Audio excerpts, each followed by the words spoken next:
चलो क्वेश्चन लेते हैं।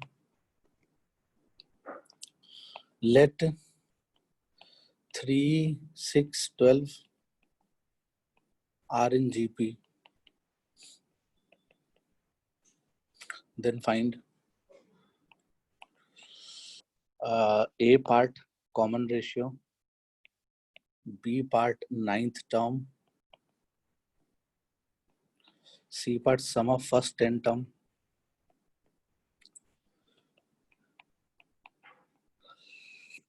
और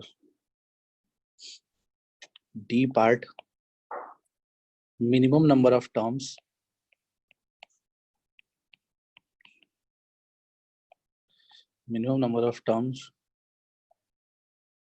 such that sum exceeds 300। ठीक है, ये क्वेश्चन है, करते हैं।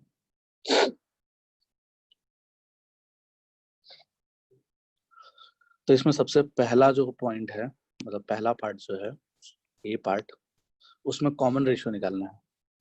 तो यानी कि 6/3 इक्वल्स टू 12/6, ऐसे ही करते जाएंगे, है ना। नेक्स्ट टर्म से प्रीवियस टर्म को डिवाइड करेंगे तो जो रेशियो आएगा वही कॉमन रेशियो कहलाएगा, विच इज इक्वल्स टू 2। तो कॉमन रेशियो 2 आ गया। फर्स्ट टर्म 3 दिया हुआ है, आर हमने 2 निकाला। तो बी पार्ट देख लेते हैं। नाइन्थ टर्म निकालना है अपने को। तो नाइन्थ टर्म क्या लिखेंगे, ए आर रेस टू 8, ठीक है। ए का वैल्यू 3, आर का वैल्यू 2, ऐसा कुछ आएगा। तो 3 into 32 which is equals to, sorry 2 raised to 32 नहीं होगा, 2 raised to 8 will be equals to 256। तो 3 into 256 कितना आ जाएगा, 768। तो ये आ जाएगा नाइन्थ टर्म। सी पार्ट देख लेते हैं। सी पार्ट में सम ऑफ फर्स्ट 10 टर्म्स चाहिए। Sum of first 10 terms equals to first term into common ratio की पावर नंबर ऑफ टर्म्स। तो नंबर ऑफ टर्म्स कितना, 10 - 1 डिवाइडेड बाई 2 - 1, ठीक है। यही फॉर्मूला लगाया सिंपल। तो यहाँ से आ जाएगा कितना, 3 into 2 raised to 10 कितना होता है, 1024। 1024 - 1 डिवाइड बाई 1, तो आ जाएगा 3 into 1023 which is equals to 9,6,3,069। ठीक है, कोई दिक्कत नहीं है। डी पार्ट कर लेते हैं। डी पार्ट में बोला जा रहा है मिनिमम नंबर ऑफ टर्म्स बताओ सच दैट सम एक्सीड्स 300। तो हमने क्या किया, एसएन जो है वो 300 से ज्यादा होना चाहिए, यही बोल रहा है। उसके लिए एन की मिनिमम वैल्यू बताओ। तो हमने क्या किया, ए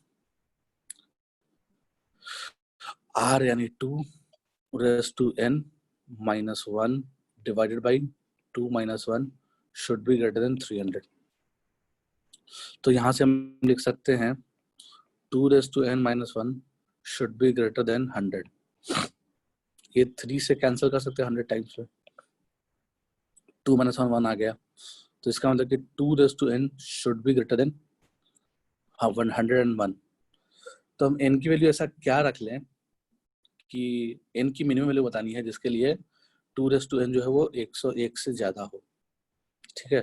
तो हम n की वैल्यू अगर हम 6 रखते हैं तो 64 आएगा ये 2 raised to n, ठीक है। और अगर 7 रखते हैं तो 7 रखने पे अपने को क्या मिल जाएगा, 128 आ जाएगा, ठीक है। तो n raised to 7 रखने पे 2 raised to n 128 आता है, तो 128 इज ग्रेटर देन 101, ठीक है। n की वैल्यू अगर हम 6 रखेंगे तो 64 इज ग्रेटर देन 101। तो ये तो गलत बात है, इतना ही होगा। तो जो मिनिमम वैल्यू n का पॉसिबल है वो क्या है, 7 है, ठीक है। समझ में आया बात, जिसके लिए सम जो है वो 101 से बड़ा हो जाए। तो आंसर कितना आ जाएगा, n = 7। ठीक है, समझ में आ गया होगा बात।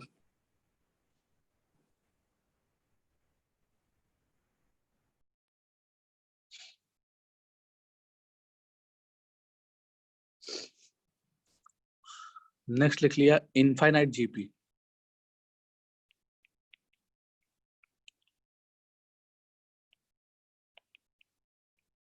इनफाइनाइट जीपी निकालना सीखना है।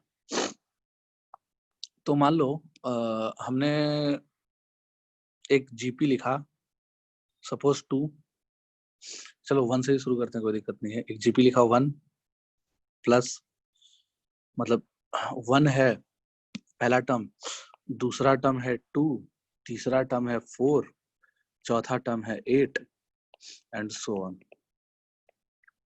ऐसे इन्फिनिटी तक चलते चला गया। तो इसका सम क्या आएगा? तो तुम ध्यान से देखो, तो ऐसा कोई भी सीरीज, ध्यान सुनना, ऐसा कोई भी सीरीज जिसमें जो हर एक टर्म की वैल्यू है, पहला टर्म 1 है, दूसरा टर्म बड़ा है, तीसरा टर्म उससे ही बड़ा है, चौथा टर्म उससे ही बड़ा है, ठीक है। तो अगर इसका इनफाइनाइट तक का सम पूछा जाए, अगर इसका इनफाइनाइट तक का सम पूछा जाए, इस तरह का जीपी जिसमें नेक्स्ट टर्म पिछले वाले टर्म से बड़ा हो, ऐसा कोई भी सीरीज, जरूरी नहीं कि एपी हो, ऐसा कोई भी सीरीज जिसका नेक्स्ट टर्म पिछले वाले टर्म से बड़ा हो, तो अगर उसका हम सम टू इन्फिनिटी निकालें, ठीक है, तो वो इन्फिनिटी आएगा। सिंपल आईक्यू से बोल सकते हैं, क्योंकि जो नेक्स्ट टर्म बड़ा होते जाएगा होते जाएगा होते जाएगा होते जाएगा, तो जो बहुत दूर चले जाएंगे सीरीज में, तो खुद ही एक बहुत बड़ा नंबर मिल जाएगा, कोई अकेला टर्म ही बहुत बड़ा नंबर मिल जाएगा। जब उनको जोड़ेंगे बाकी के साथ, तो ऑफ कोर्स इन्फिनिटी आएगा। समझ में आ रहा होगा बात? ठीक है। तो ऐसे सीरीज को हम क्या बोलते हैं? Diverging series. ऐसे सीरीज को बोलते हैं हम लोग डाइवर्जिंग सीरीज। अगर तुम इसको डायग्राम से समझो तो तुम ऐसा समझ सकते हो कि diagram is like this. Diagram जो है उसका मान लो ऐसा है सपोज, तो डायग्राम इसका ऐसे बढ़ते जा रहा है। तुम काइंड ऑफ ऐसे समझ सकते हो कि पहला टर्म 1 लेंथ का है, दूसरा टर्म 2 लेंथ का है, तीसरा टर्म 4 लेंथ का है, चौथा टर्म 8 लेंथ का है एंड सो ऑन। समझ में आ रहा है बात? है ना? अगर तुम इसको डायग्राम से समझो तो कुछ इस तरह समझ सकते हो। तो डाइवर्जिंग सीरीज में क्या खासियत होती है कि जब तुम इसको जोड़ते जाओगे, इन सबको जब ऐड करोगे, ठीक है, जब इन सबको ऐड करोगे, तो जो लास्ट या फिर जो बहुत दूर में जो टर्म होगा, ये तो कहीं खत्म वाला इनफाइनाइट तक जाएगा, तो लास्ट टर्म ही अपने आप में इनफाइनाइट आ जाएगा। ठीक है, जब उनको बाकी के साथ जोड़ोगे तो इनफाइनाइट ही आएगा, तो आंसर कितना आ जाएगा? इनफाइनाइट आ जाएगा। तो कोई भी डाइवर्जिंग सीरीज का सम टू इनफिनिटी टर्म्स क्या होता है? इनफाइनाइट होता है। तो हम लिख सकते हैं sum to infinity terms of any diverging series, diverging series is infinite. ठीक है, ये लिख सकते हैं, लिख लिया। कोई भी डाइवर्जिंग सीरीज हो, जरूरी नहीं कि जीपी हो, कोई भी सीरीज हो, अगर डाइवर्जिंग सीरीज है तो उसका जो सम टू इनफिनिटी टर्म्स होता है वो क्या होता है? इनफिनिटी होता है। ठीक है, कोई दिक्कत नहीं है।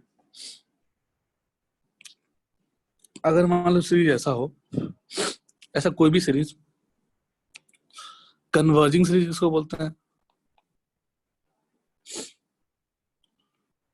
तो कन्वर्जिंग सीरीज उसको बोलते हैं, जैसे मान लो पहला नंबर 1 है या 2 है या कुछ भी ले लो, कोई दिक्कत नहीं है। पहला नंबर मान लो 5 है, दूसरा नंबर क्या है? 5/3, नेक्स्ट नंबर क्या है? 5/9, नेक्स्ट नंबर क्या है? 5/27। समझ में आ रहा होगा बात? तो इसमें हमने क्या देखा कि नेक्स्ट टर्म पिछला टर्म से छोटा है, नेक्स्ट टर्म जो पिछला टर्म से छोटा है, और जो नेक्स्ट टर्म हो गया वो पिछले वाले से और छोटा हो गया। तो नेक्स्ट, जैसे नेक्स्ट टर्म लिखते जा रहे हैं तो वो पिछले वाले टर्म से छोटा होता जा रहा है। तो ऐसा करते करते करते करते देखेंगे कि आगे चल के जो बहुत दूर वाला जो टर्म होगा वो 0 के आसपास आ गया होगा। कह सकते कि नहीं? हेलो, जैसे 5/9 और छोटा हो गया, 5/27 और छोटा हो गया, ऐसे करते करते लास्ट में क्या आया होगा?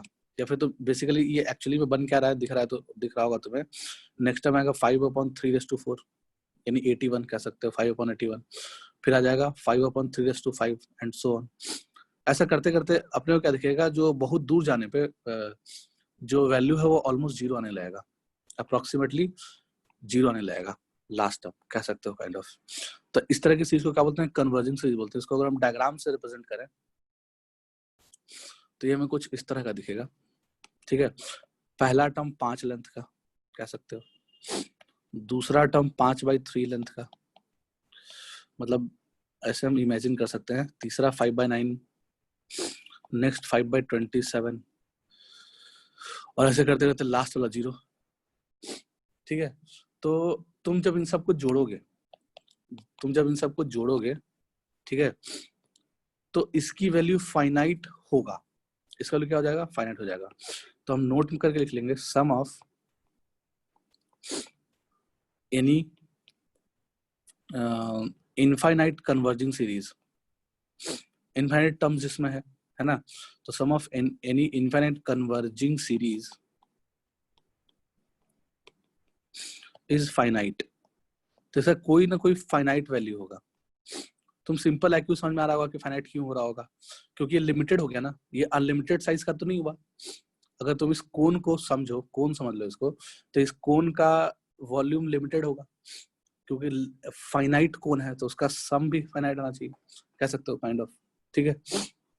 तो कन्वर्जिंग सीरीज का जो सम होता है वो फाइनाइट होता है, ये भी समझ में आ गया। और डाइवर्जिंग सीरीज का सम टू इन्फिनिटम क्या होता है, इनफाइनाइट होता है, ठीक है। तो कन्वर्जिंग सीरीज किसको बोलते हैं, डाइवर्जिंग सीरीज किसको बोलते हैं, समझ में आ गया। अब मान लो जीपी के लिए if mod of r is less than 1, mod of r is less than 1, common ratio जो 1 से छोटा है, या मैग्नीट्यूड ऑफ कॉमन रेशियो 1 से छोटा है, ठीक है। तो पहला टर्म ए आएगा, दूसरा टर्म ए आर आएगा, तीसरा टर्म ए आर स्क्वायर आएगा, और ऐसे चलते जाएंगे इन्फिनिटी तक। तो तुम्हें दिख रहा होगा कि आर चूंकि 1 से छोटा है, आर चूंकि 1 से छोटा है, एग्जांपल ले लो, जैसे पहला टर्म 1 ले लिया, a1 ले लिया, r ले लिया 1/2, तो ये 1/2 स्क्वायर, अगला 1/2 cube, and so on, infinity तक चलते जाएगा। समझ में आ रहा होगा बात। तो ये कैसा सीरीज होगा, जब r 1 से छोटा होगा, तो जब भी r 1 से छोटा होगा तो ये सीरीज कैसा होगा, ये एक तुम्हें देखो, r 1 से छोटा कैसे हो सकता है, मॉड r लेस देन 1 का मतलब क्या हो गया, मॉड r लेस देन 1 का मतलब हो गया कि r बिलोंग्स टू -1 ओपन से 1 ओपन, ठीक है, यानी कि कॉमन रेशियो -1 से 1 के बीच में हो।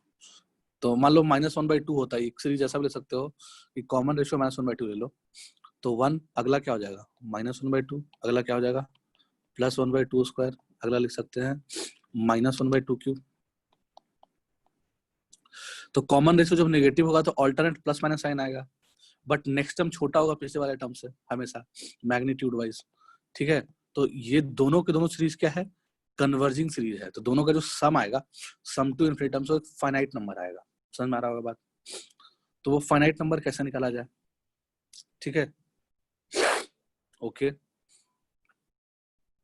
इससे पहले तुम्हें ये जानना पड़ेगा, इन सब चीजों से पहले ये जानना पड़ेगा कि अगर मान लो कोई 0 से लेके 1 के बीच का नंबर है, या -1 से लेके 1 के बीच का नंबर है, उसकी पावर n क्या आना चाहिए।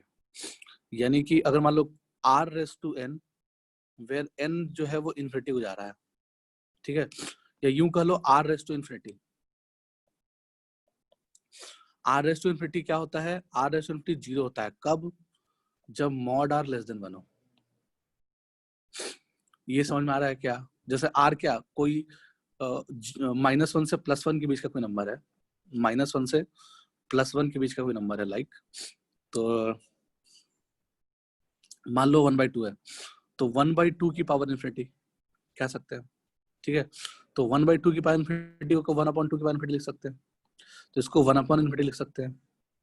या तुम ऐसे समझ लो कि जैसे मान लो कोई -1 से +1 के बीच का कोई भी नंबर ले लो, लाइक 1/2 ले लिया, अब तुम 1/2 का स्क्वायर किए तो और छोटा हो गया, है ना, 1/4 आ गया, और छोटा हो गया।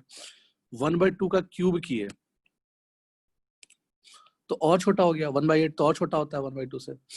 फिर हम 1/2 का पावर 4 किए तो और छोटा हो गया, है ना, छोटा होते जाता है, वैल्यू 0 के पास जाते जा रहा है। तो जब हम पावर बहुत बार नंबर लिख लिए, 1/2 के पास इन्फिनिटी लिख लिए, तो 0 आ जाएगा। समझ में आ रहा है बात। यानी कि अगर r जो है वो मॉड r अगर 1 से छोटा होगा, -1/2 के लिए भी ट्रू है सेम चीज, -1/2 है, उसकी पावर 1 है अभी, तो ये -1/2 है, उसकी पावर 2 की है, तो ये 0 के करीब गया है ना, 0 के करीब का ही वैल्यू है, कितना आ जाएगा 1/4 आ जाएगा, तो मैग्नीट्यूड और छोटा हो गया। फिर -1/2 का होल क्यूब किए तो ये कितना आ जाएगा, -1/8 आ जाएगा, तो ये 0 के और करीब आ गया। समझ में आ रहा है बात?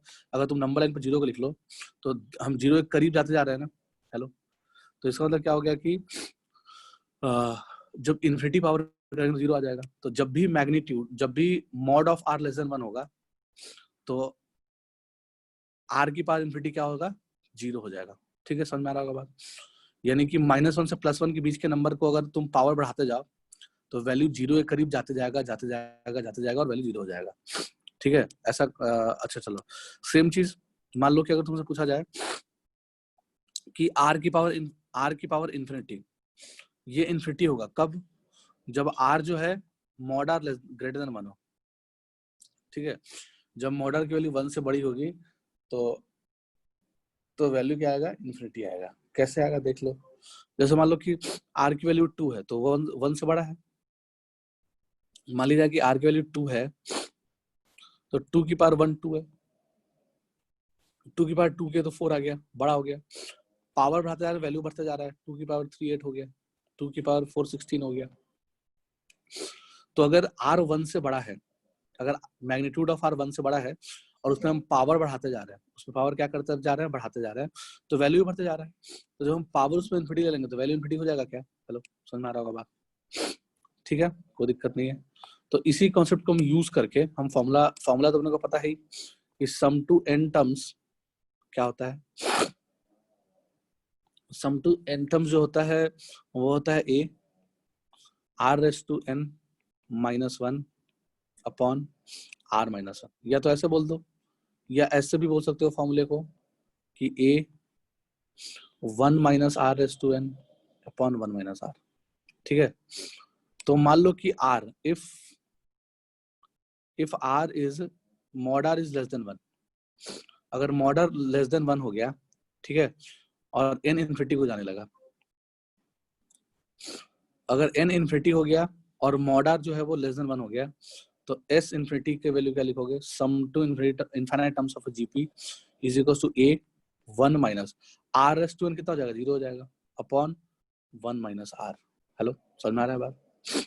अगर mod r क्या लेस देन 1 हो गया और n जो है वो इन्फिनिटी को जा रहा है, तो r⁻n की वैल्यू कितनी हो जाएगी, 0 हो जाएगी। समझ में आ रहा है बात? यानी r⁻n की वैल्यू कितना हो जाएगा, 0 हो जाएगा, n इन्फिनिटी को जा रहा है, यानी n इन्फिनिटी हो गया। इन शॉर्ट कहने का मतलब तुम ऐसा बोल सकते हो कि ये जो एक्सप्रेशन है इसको ले सकते हैं 1 a times of 1 minus r⁻n, ऐसा कुछ बन गया होगा, क्योंकि n इन्फिनिट हो गया, n इन्फिनिट हो गया मतलब कि सम टू इन्फिनिट टर्म्स हो गया। समझ में आ रहा है बात? Sn मतलब क्या हो गया, सम टू n टर्म्स, और s इन्फिनिटी का मतलब क्या हो गया, सम टू इन्फिनिट टर्म्स। समझ में आ रहा होगा बात? यहाँ 1 माइनस r किया तो r⁻n की वैल्यू कितना हो जाएगा, 0 हो जाएगा। ठीक है, तो सम कितना आ जाएगा, a अपॉन 1 - r। ठीक है, तो सम टू इन्फिनिट टर्म्स क्या होता है, a अपॉन 1 - r होता है, तो ये याद रखना है। इन्फिनिट टर्म्स ऑफ जीपी का सम जो होता है वो a अपॉन 1 - r होता है। ठीक है, लिख लिया इसको। रखना है r 0 नहीं हो सकता है ना, r जो है वो 0 नहीं हो सकता है, तो r नॉट इक्वल टू 0 भी है, इस बात का भी ध्यान रखना है। मॉड r -1 से +1 के बीच में है ना, एक्सेप्ट r इज 0। ठीक है, तो एक्सेप्ट r जो है वो 0 नहीं हो सकता है। -1 से 1 के बीच का कोई भी नंबर हो सकता है r, बट 0 नहीं होना चाहिए, अगर 0 हो जाएगा तो गड़बड़ हो जाएगा, है ना। तो r is not 0, not equal 0, तो फॉर्मूला क्या बन जाएगा, a अपॉन 1 - r।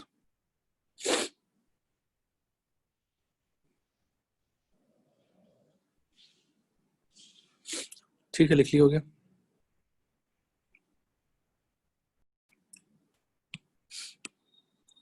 क्वेश्चन ले लिया इसमें, अपने को सम निकालना है किसका, 6 + 2 + 2/3 + 2/9 plus dot dot dot dot dot up to infinite terms. ठीक है, अपने को इसकी वैल्यू क्या आएगी ये निकालनी है। तो हमने देखा कि पहले कौन सा सीरीज है ये पता कर लेते हैं। तो हमने क्या किया, देखा कि जीपी है कि नहीं, उसके लिए 2/6 निकाला, फिर उसके लिए 2/3/2 निकाला, फिर उसके लिए 2/9/2/3 निकाला। तो क्या तीनों बराबर आ रहा है क्या? ठीक है, तो 2/6 की वैल्यू कितनी आ रही है? 1/3। ठीक है, इसका वैल्यू भी 1/3 आ रहा है, सबका वैल्यू 1/3 आ रहा है। तो जो कॉमन रेशियो आ गया कितना आ गया? 1/3 आ गया। तो आर की वैल्यू क्या निकल गई? 1/3 निकल गई। ठीक है, फर्स्ट टर्म कितना है? फर्स्ट टर्म की वैल्यू कितनी है? 6 है। ठीक है, तो सम टू इनफाइनाइट टर्म्स क्या लिखेंगे? a upon 1 minus r which is equal to 6 upon 1 minus 1/3 which is equals to 6 upon 3 minus 1 2/3 which is equals to 6 into 3/2। तो कितना आ जाएगा? ये आ जाएगा हमारा 9। आया क्या समझ में बात? ठीक है,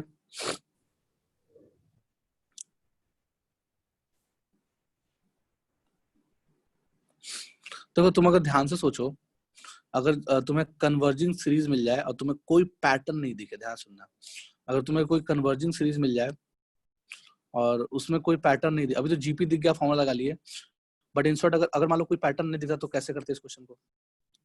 कि कन्वर्जिंग सीरीज है, अगला टर्म छोटा होता जा रहा है, तो 6 है, 2 है, तो 8 तो यहीं तक का सम आ गया, शुरू का 2 टर्म का सम कितना आ गया? 8 आ गया। ठीक है, फिर अगर हम 6 + 2 + 2/3 करें तो 2/3 कितना होता है? 0.6 होता है। तो इस तीनों का जो सम आ जाएगा वो 8.666 ऐसे आ जाएगा, 6 रेकरिंग कर सकते हो। 2/3 की वैल्यू कितनी होती है? 0.6 रेकरिंग। तो 8.66 वैल्यू तो यहीं तक आ गया, शुरू का 3 टर्म का सम ही 8.66 आ गया। समझ में आ रहा होगा बात? फिर उसमें एक टर्म और जोड़ दो, यानी कि 6 + 2 + 2/3 + 2/9 करो। ठीक है, तो थोड़ा सा और ये बढ़ गया होगा, यानी 8.6 से थोड़ा ज्यादा हो गया होगा। समझ में आ रहा होगा बात? तो मतलब शुरू का 3-4 टर्म ही अप्रॉक्स वैल्यू के बराबर आ जाता है। अगर शुरू का 3-4 टर्म को भी जोड़ लो तो जो तुम्हारा फाइनल आंसर है वो अप्रॉक्स वैल्यू के बराबर आ गया, बाकी सबका वैल्यू तो 0 पॉइंट समथिंग हो गया। समझ में आया बात? आ रहा होगा? ठीक है, तो जब कुछ नहीं सूझे, अप्रॉक्स वैल्यू निकालना हो, जब तुम्हें कोई पैटर्न नहीं दिख रहा है कन्वर्जिंग सीरीज में, तो शुरू का 3-4 टर्म देख लो, फिर देखो कि कहाँ से टर्म बहुत छोटा होने लगा, तो वो सब ऑलमोस्ट 0 हो गया होगा, छोटा हो गया होगा, बहुत छोटा। तो शुरू का 3-4 टर्म का सम ही ऑलमोस्ट आंसर के बराबर आएगा। ठीक है, लिख लिए होगे?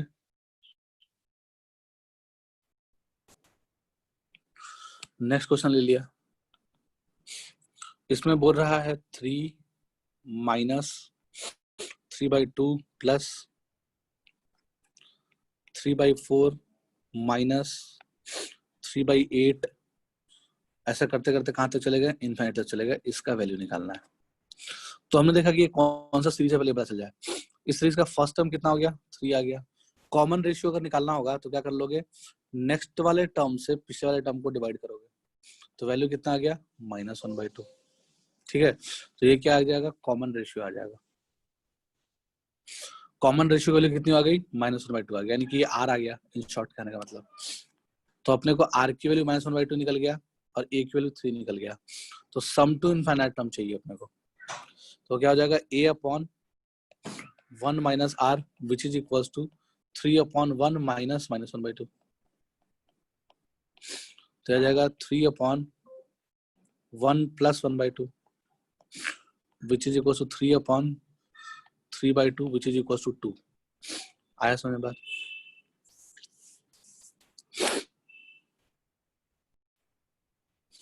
नेक्स्ट क्वेश्चन ले लिया। if pth, qth and rth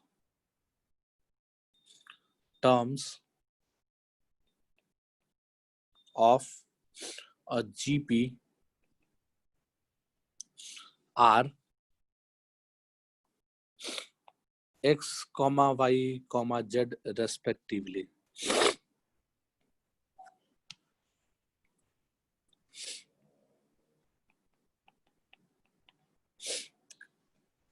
then prove that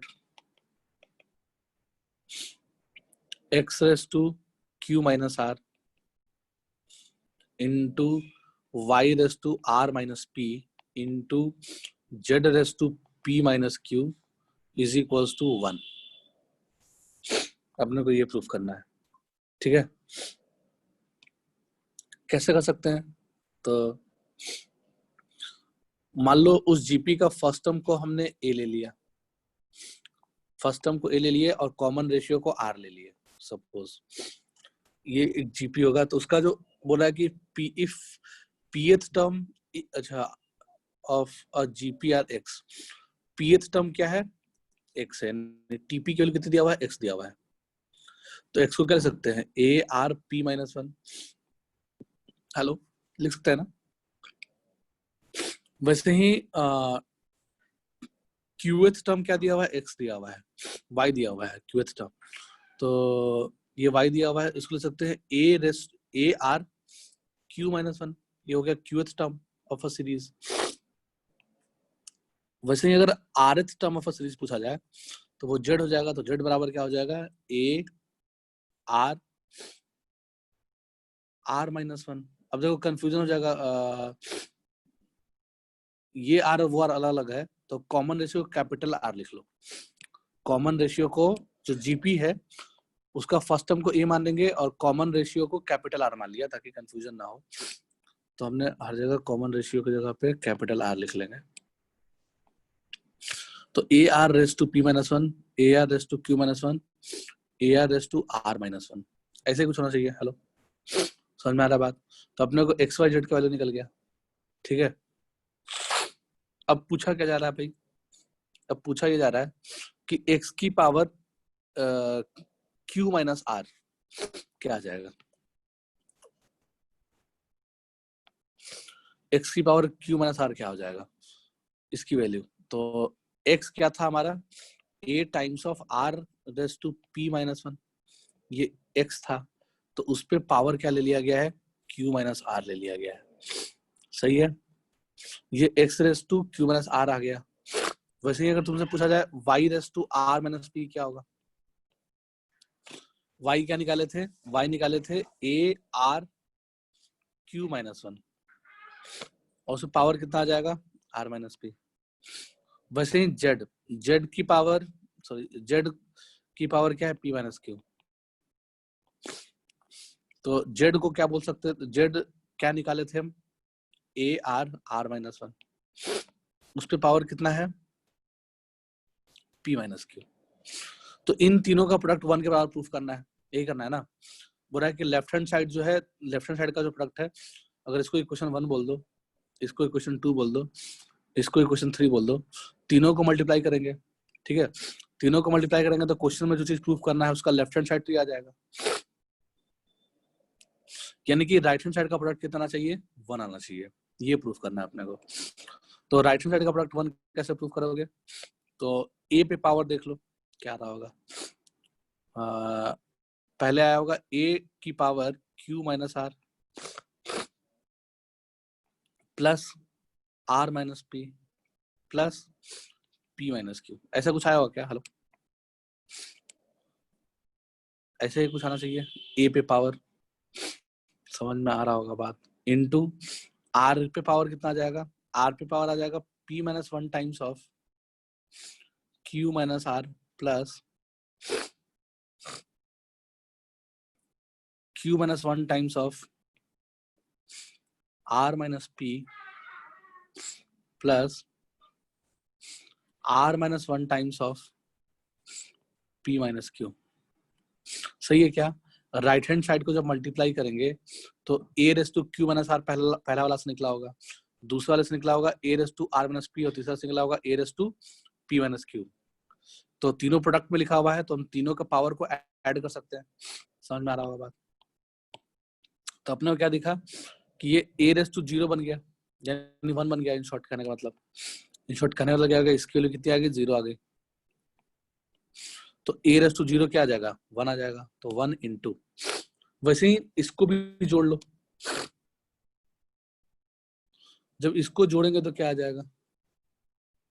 ठीक है, तो इसको भी जब जोड़ोगे तो तुम्हें वैल्यू क्या मिलेगा, 0 मिलने वाला है। क्यों, देख लो। तो हमने एक तरीका समेशन के बारे में बताया था। तो इस चीज को हम शॉर्ट में क्या लिख सकते हैं। अगर मान लो इसको अपने को जोड़ना है, अगर अपने को इसको जोड़ना है तो हम इसको शॉर्ट में क्या लिख सकते हैं, summation of p-1 into q minus r. ऐसा लिख सकते हैं क्या, वेर पी क्यू आर ही 3 टाइप का एंटिटी है। पिक्चर में सिर्फ पी क्यू आर है, पी क्यू आर के अलावा और कोई चीज नहीं है ना। तो summation of p-1 into q minus r को जब एक्सपैंड करोगे तो यही चीज मिलना चाहिए। हेलो, समेशन पढ़ चुके हम लोग, समझ में आ रहा होगा बात, ठीक है। तो इसको जब जोड़ोगे तो क्या मिलेगा, इसको लिख सकते हैं summation of p times of q minus r minus summation of q minus r. Hello, ऐसा लिख सकते हैं क्या, कोई दिक्कत नहीं है। फिर हमने बताया था कि इसकी वैल्यू क्या होती है, याद करो। हमने बोला था कि summation of alpha times of beta minus gamma की वैल्यू क्या होती है, 0। हेलो, फिर हमने ये भी बताया था कि summation of alpha minus beta value कितनी होती है, 0। याद आ रहा है क्या, हेलो, याद आ रहा होगा। समेशन की प्रॉपर्टी जब लिखा रहे थे तो ऐसा बताया था हमने। तो इसका मतलब कि जो पहला वाला टर्म का जो समेशन आ जाएगा वो 0 आ जाएगा, दूसरा वाला टर्म भी कितना आ जाएगा, 0 आ जाएगा। तो ओवरऑल ये क्या आ जाएगा, 0 आ जाएगा, ठीक है। वैसे ही तुम बिना पेन चलाए इसको भी कर सकते थे। जैसे ए पे पावर क्या है, q minus r plus r minus p minus q. तो इस वाली चीज को तुम लिख सकते थे summation of q minus r. तो summation of q minus r का मतलब क्या हो गया, अपने आप q minus r. Next term क्या लिखोगे, जैसे पी क्यू आर को पिक्चर में लिख लिया,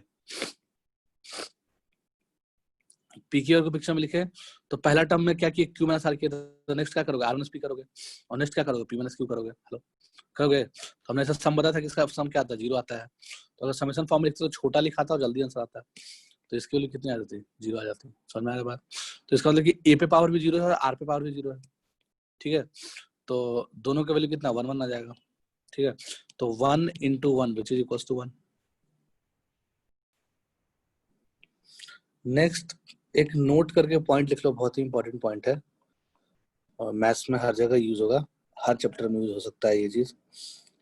तो नोट करके एक बात क्या लिख लिया कि अपने को फैक्टर्स निकालने हैं किसके, या फैक्टराइज करके हमने क्वेश्चन दे दिया। फैक्टराइज फैक्टराइज क्या है भाई, चलो factorize x raise to 4 plus x square plus 1, ठीक है। तो अपने को इस चीज को फैक्टराइज करना है, सिंपल। कैसे करोगे इस क्वेश्चन को, मतलब इसको फैक्टराइज करने का मतलब क्या होता है, ठीक है। तो चलो एक चीज तुम लोग से पूछ रहे हैं, मुझे बताना कि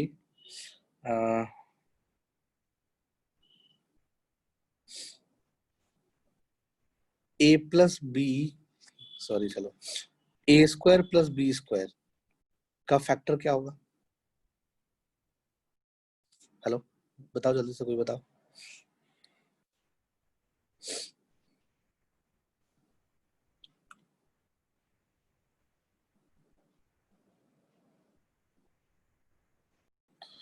तो क्या बोल रहे हो तुम लोग में से, कोई कुछ बोल रहा है कि ए प्लस बी का होल स्क्वायर माइनस 2ab, है ना।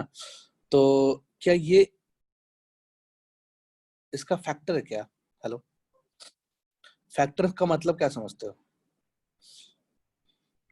तो गलत सोच रहे हो, जो भी सोच रहे हो गलत सोच रहे हो, ठीक है। ये इसका है, बराबर तो है, बट ये फैक्टर नहीं है, इसको फैक्टर थोड़ी ना बोलेंगे। जैसे मान लो तुमसे कोई बोले, ठीक है, तुमसे क्या कोई बोले कि 6 को फैक्टराइज करो, तो क्या लिखते हो, 2 इंटू 3 लिखते हो क्या, है ना। तुमसे कोई पूछे कि 18 को फैक्टराइज करो, तो तुम इसको समथिंग इंटू समथिंग फॉर्म में जब लिख दिए, या समथिंग इंटू समथिंग फॉर्म में लिख दिए, समझ में आ रहा है बात। तो ये कहलाएगा फैक्टर 1, ये कहलाएगा फैक्टर 2, ये कहलाएगा फैक्टर 3। समझ में आ रहा है बात। ऐसा थोड़ी ना कर सकते हैं कि 18 को हमने लिख लिया 1 प्लस 2 प्लस 3 हो गया प्लस 15, तो 1 फैक्टर हो गया, 2 फैक्टर हो गया, 15 फैक्टर हो गया, ऐसा थोड़ी ना हो सकता है। पागल थोड़े ना हो, हेलो, थोड़े ना इसको हम फैक्टर बोलेंगे। फैक्टर क्या होता है? प्रोडक्ट फॉर्म में लिखना। जब किसी एक्सप्रेशन को हम प्रोडक्ट फॉर्म में लिख देते हैं, यानी कि जैसे मान लो कि तुमको रोहन को फैक्टराइज करना है, तो रोहन बराबर something into something into something.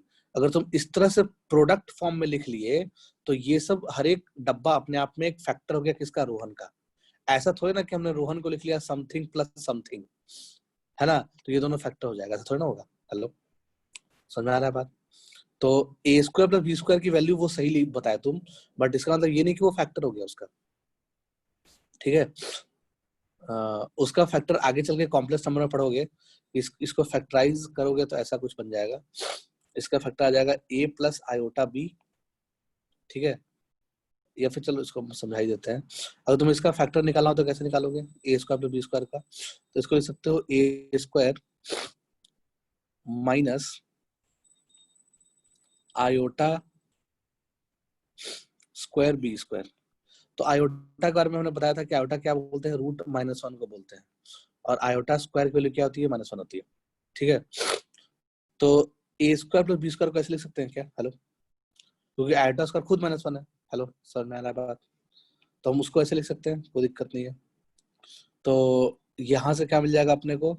ए स्क्वायर माइनस आयोटा बी का होल स्क्वायर लिख सकते हैं। तो a square minus b square formula लगाओगे तो ए प्लस बी और ए माइनस बी, ठीक है। तो जो ए स्क्वायर प्लस बी स्क्वायर का जो फैक्टर आएगा, वो एक फैक्टर क्या आ जाएगा? ए प्लस आयोटा बी, और एक आ जाएगा ए माइनस आयोटा बी। चूंकि इसमें कॉम्प्लेक्स नंबर आ गया तो इसको कॉम्प्लेक्स फैक्टर बोलेंगे। रियल फैक्टर नहीं है इसका, इसका कॉम्प्लेक्स फैक्टर है। समझ में आया क्या? हेलो, तो इसका मतलब कि अपने को करना क्या है? अपने को एक्स की power 4 plus x square plus 1 को फैक्टराइज करना है, यानी इस वाली चीज को समथिंग इनटू समथिंग के फॉर्म में लिखना है। इन शॉर्ट कहने का मतलब एक्स की power 4 plus x square plus 1, ठीक है। इसको फैक्टराइज करना है, मतलब इसको समथिंग इनटू समथिंग के फॉर्म में लिखना है, तभी इसका फैक्टर निकाल पाएंगे। तो हमने क्या किया इसको फैक्टराइज करने के लिए? इसको लिख लिया एक्स की power 4 plus x square plus 1। देखो माइनस एक्स स्क्वायर की अपने 1 से, मतलब प्लस एक्स स्क्वायर की और माइनस एक्स स्क्वायर की, ठीक है। अब देखते हैं इससे फायदा क्या हो रहा है। ऐसा करने से क्या फर्क पड़ गया? शुरू का 4 टर्म ले लो, ठीक है। तो ये क्या बन जाएगा? एक्स की power 4 plus 2x square plus 1 minus x square, ऐसा कुछ बन गया होगा। अब ये जो शुरू का जो 3 टर्म आया, उसको क्या लिख सकते हो? एक्स स्क्वायर का स्क्वायर प्लस 1 का square plus 2 into 1 into x square minus x square, ऐसे लिख सकते हैं क्या शुरू के 3 टर्म को? ठीक है। तो बेसिकली क्या लिखा हुआ है तुम्हें दिख गया होगा, क्या लिखा हुआ है भाई? तो ये लिखा हुआ है ये लिखा हुआ है एक्स स्क्वायर प्लस 1 का होल स्क्वायर। हेलो, सही है क्या? ये लिखा हुआ है क्या? एक्स स्क्वायर प्लस 1 का होल स्क्वायर, ठीक है, माइनस एक्स स्क्वायर, ये लिखा हुआ है ना। तो अब a square minus b square का फॉर्मूला लगा लो। तो a square minus b square formula क्या होता है? A plus b, a minus b. तो 1 plus x square plus x, यानी ये हो गया ए प्लस बी, दूसरा a minus b, 1 plus x square minus x. आया क्या समझ में बात? हेलो, आ रहा होगा? इसको थोड़ा अच्छा, यानी कि इन शॉर्ट अपने को क्या समझ में आ गया? अपने को ये समझ में आ गया कि x raise to 4 plus x square plus 1 का जो फैक्टर होता है वो होता है एक्स स्क्वायर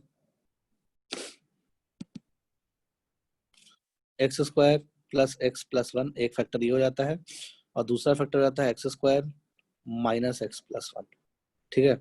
तो इस स्टेटमेंट को याद रखना है कि इसका फैक्टर होता है, मैथ्स में कहीं भी यूज हो सकता है, ठीक है।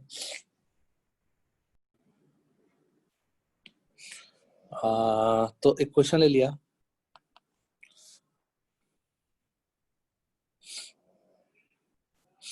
बोल रहा है in a GP with an as its nth term and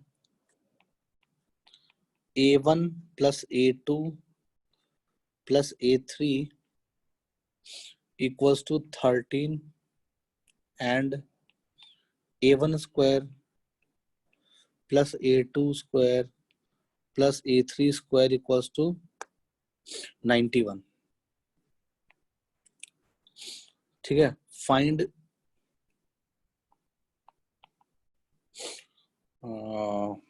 the GP. Find the GP. Question में ये बोल रहा है जीपी अपने को फाइंड करना है, यानी जीपी फाइंड करना मतलब क्या हो गया, कॉमन रेशियो और फर्स्ट टर्म निकालना है। ठीक है, इसका first term plus second term plus third term, शुरू के 3 टर्म का सम 13 दिया हुआ है, फिर शुरू के 3 टर्म के स्क्वायर्स का सम 91 दिया हुआ है। तो अपने को 2 इक्वेशन दिया हुआ है, उन दोनों के हेल्प से क्या निकालना है, कॉमन रेशियो निकालना है और फर्स्ट टर्म निकालना है। ठीक है, तो मान लो उस जीपी का फर्स्ट टर्म ए है और कॉमन रेशियो आर है, हमने ये मान लिया। अब वहां से कहानी की शुरुआत करेंगे। फर्स्ट टर्म को ए मान लिया, कॉमन रेशियो को आर मान लिया। ठीक है, तो a1 plus a2 plus a3 equals to 13 को क्या लिख सकते हो, a1 को लिख सकते हैं ar। हेलो, फर्स्ट टर्म क्या होगा, फर्स्ट टर्म तो ए ही होगा, सॉरी a1 तो ए ही हो जाएगा फर्स्ट टर्म, प्लस a2 को लिख सकते हो ar, सेकंड टर्म को ar लिख सकते हो, और a3 को लिख सकते हो ar स्क्वायर।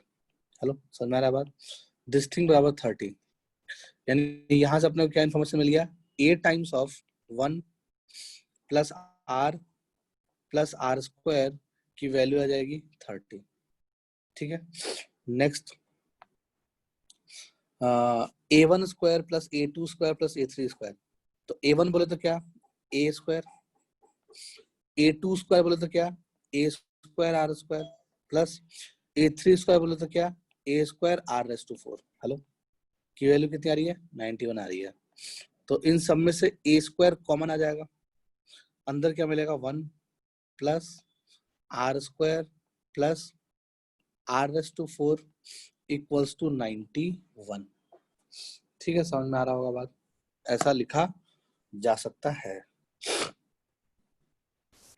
तो दोनों को कर दो डिवाइड, दोनों एक्सप्रेशन को क्या कर दिया डिवाइड। अच्छा, डिवाइड करने से पहले भी स्क्वायर करके डिवाइड करो, हाँ, ताकि ए स्क्वायर ना दिखे। तो ऊपर वाले को इक्वेशन 1 बोल दिया, नीचे वाले को इक्वेशन 2 बोल दिया। ठीक है, तो हमने इक्वेशन 1 का whole square divide by equation 2 किया, इक्वेशन 1 का whole square divided by equation 2 किया। तो इक्वेशन 1 का स्क्वायर कितना आ जाएगा, a square 1 plus r square का स्क्वायर डिवाइडेड बाय, नीचे में क्या है a square 1 plus r square plus r raise to 4 is equal to 13 का स्क्वायर, यानी कि 13 इंटू 13 डिवाइड बाय 91, ऐसे कुछ बना होगा। हेलो, समझ में आ रहा है बात। तो हमने क्या किया, ए स्क्वायर से ए स्क्वायर को कैंसिल कर दिया। तो 13 से 91 कितने टाइम्स में कैंसिल हो जाएगा 7 टाइम्स में कैंसिल हो जाएगा, बिल्कुल सही है। ठीक है, फिर अभी यहाँ पे क्लिक करना चाहिए, ये देखते ही क्लिक क्या करना चाहिए कि ऊपर में क्या लिखा हुआ है 1 plus r square into 1 plus r square, है ना, उसको ऐसा लिख सकते हैं। नीचे वाले को फैक्टराइज करो, नीचे वाले को फैक्टराइज करोगे तो एक फैक्टर क्या लिखोगे, एक फैक्टर सेम ही बनेगा क्या 1 प्लस आर स्क्वायर, और एक क्या बन जाएगा 1 माइनस आर स्क्वायर। हेलो, अभी पढ़ा था हमने कि 1 plus x square, sorry x की power 4 plus x square plus 1 का फैक्टर करना सीख गए थे। तो हमने नीचे वाले को डिनोमिनेटर क्या किया, फैक्टराइज कर दिया। ठीक है, तो देखा कि एक फैक्टर तो कैंसिल हो गया। ठीक है, कैंसिल होने के बाद वैल्यू कितनी आ जाएगी इसकी 13/7, ऐसा कुछ आ जाएगा। अब दोनों को क्या कर दो, मतलब क्रॉस मल्टीप्लाई कर दो, क्रॉस मल्टीप्लाई करेंगे तो कितना मिलेगा 7 plus 7r plus 7r square बराबर 13 minus 13r plus 13r square. समझ में आ रहा है बात कैसे की है? क्रॉस मल्टीप्लाई कर दिया, दिख गया होगा। ठीक है, तो 13 में से 7 गया तो 6r स्क्वायर। तो इसका काम खत्म, यानी कि 13 में से 7 घटा दिए तो 6 आ गया होगा। ठीक है, तो 6r स्क्वायर आ गया। फिर माइनस 20r आया होगा, फिर 13 माइनस 7 प्लस 6 आ गया होगा बराबर 0। तो आर में क्वाड्रेटिक आ गया, कह सकते हो। ठीक है, इसमें से 2 चाहे तो कॉमन ले सकते हैं, 2 कॉमन लेकर हटा देंगे तो अल्टीमेटली जो क्वाड्रेटिक मिला अपने को, वो कौन सा क्वाड्रेटिक मिला? 3r square minus 10r plus 3 equals to 0। ठीक है, इसको जब हम फैक्टराइज करेंगे तो अपने को 2 फैक्टर मिलेगा। एक फैक्टर मिल जाएगा 3r माइनस 1 और एक फैक्टर मिल जाएगा r माइनस 3 इक्वल्स टू 0।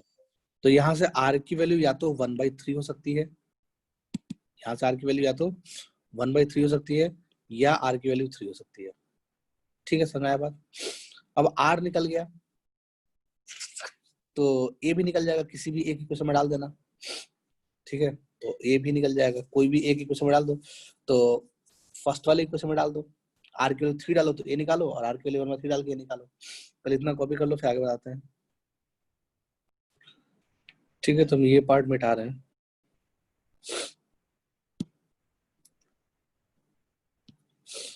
ये r का कैलकुलेशन मिटा रहा हूँ, नीचे का पार्ट।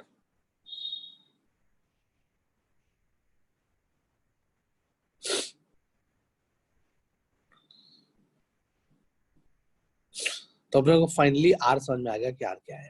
ठीक है, उसको यूज कर लेंगे अब। तो r की वैल्यू 3 आ गई और 3 आ गई, 2 वैल्यू आ गया। तो r की वैल्यू 3 आ गई और r की वैल्यू 1/3 आ गई। सही है,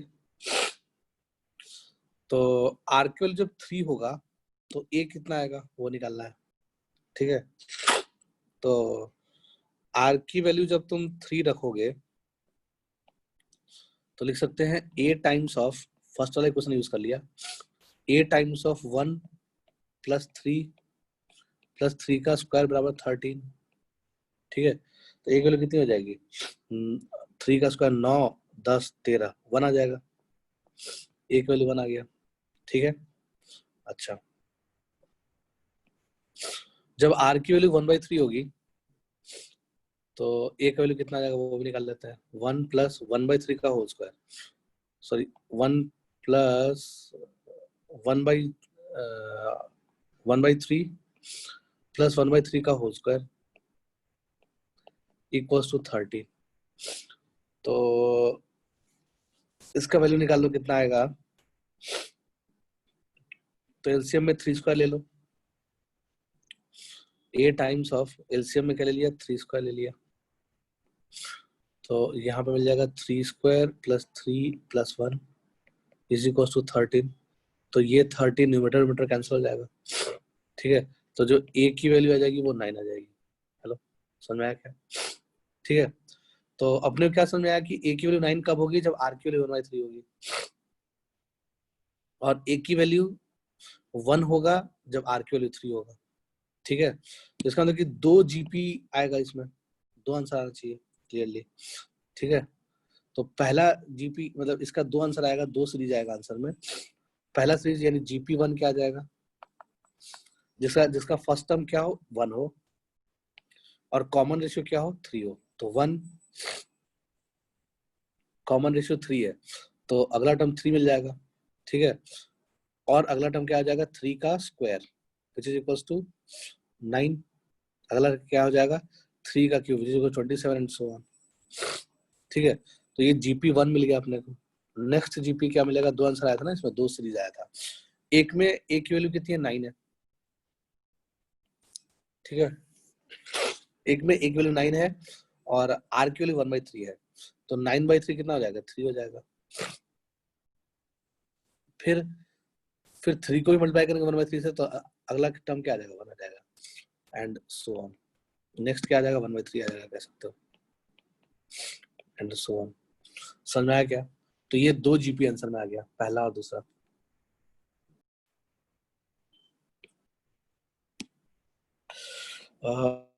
एक और क्वेश्चन ले लिया।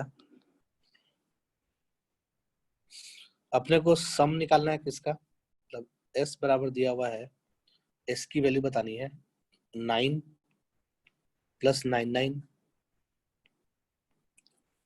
+ 999। समझ गए होगे पैटर्न?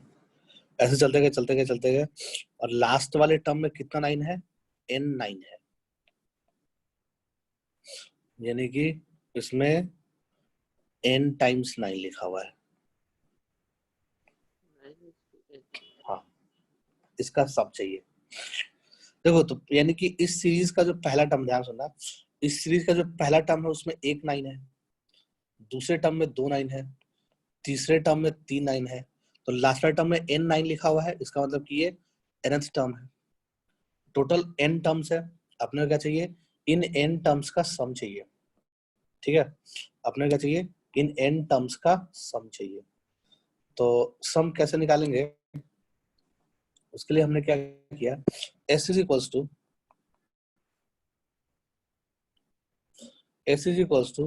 9 को लिख सकते हैं कितना, 10 - 1 प्लस 99 को लिख सकते हैं 100 - 1, यानी कि 10 का स्क्वायर -1। 999 को लिख सकते हैं 10 का क्यूब -1। ठीक है, चलते जाएगा चलते जाएगा चलते जाएगा चलते जाएगा। लास्ट वाले का क्या लिख सकते हैं, 10⁻n-1। सही है क्या? हेलो, समझ में आ रहा होगा बात, आ रहा होगा? तो ऐसा लिखा जा सकता है बिल्कुल। तो -1 कितनी बार आ गया, n बार आ गया, यानी इसको ऐसे लिखेंगे, s बराबर 10 + 10 का स्क्वायर + 10 का क्यूब, ऐसे करते करते कहाँ तक चले गए, 10⁻n तक चले गए। ठीक है, फिर -1 कितनी बार, n बार आ गया, तो -n बन गया होगा वो। ठीक है, समझ आ रहा है बात? ऐसा कुछ हो गया होगा।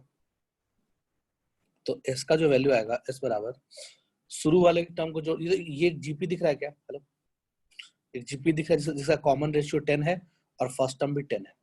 समझ आ रहा है बात? एक ऐसा जीपी जिसका फर्स्ट टर्म भी 10 हो, कॉमन रेशियो भी 10 हो, तो वो ऐसा ही दिखेगा ना, हेलो। तो उसका सम निकालने आता है अपने को n टर्म्स तक। ठीक है, इसमें नंबर ऑफ टर्म्स कितना है ना, टोटल दिख रहा है, तो कैसे निकालेंगे, फर्स्ट टर्म लिख लिया इनटू कॉमन रेशियो की power number of terms -1 upon common ratio -1। Hello, सही है क्या, -n। तो जो सम का वैल्यू आ गया वो आ जाएगा 10/9 10⁻n-1 -n। तो यही आंसर है।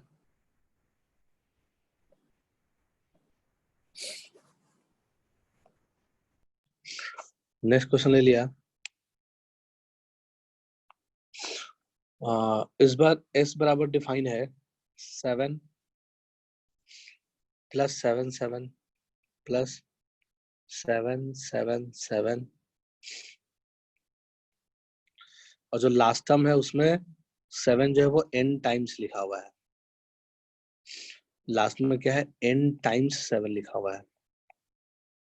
ठीक है, तो दिख रहा होगा कि total n number of terms हो गया इसमें, है ना।